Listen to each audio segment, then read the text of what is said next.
Mamatay na ko, Judith. Kung bisan sa kong kamatayon, ayaw pangita ug laing nga lalaki, Judith. Wa ko nang itang laing lalaki. For the last time, Judith, pasakya kong helicopter. Sakto kag helicopter. Akalalabi. Hubuon ko niya kung pantibi.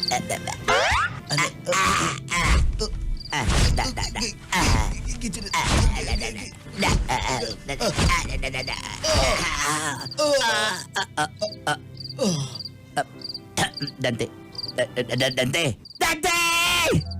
Ikaw ang hinungdan ni Ine. Wani mo nga gisakyan ng imong banan nimo, buhi pa untang akong anak nga si Dante. Ha? Kuyawan mo kay Surya pa, oy. Ako may pasangin na rin ni mo pa? Kung usang imo ginabuhat sa ibuhang mga kabit nimo. Ah! Ibuhat nimo si mong bana nga kamatin na sakit. Sila! Naikukunana! Gitoyo din mo ni aron mamatay ng imong bana aron magpadayon ka sa imuhang pagpangabit. O sa magpangabit? Ako may Judith. pasangin ni mga magpangabit? Nga naman? Nakahibaw ko ng tirada nimo. Ay, ko wala mag-istorya. Ako gahilom-hilom lang ko ni ining inyong tirada, Judith. Pero ang akong anak na sakitan, ultimo ako ginikanan.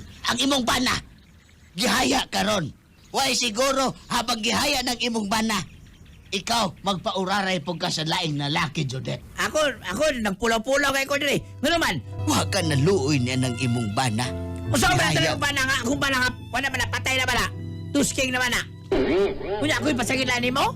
Diha na ka, babayhan na ka. Puta! Kalagon ka ni Dante, diha nang binuhatan ni mo, Judith.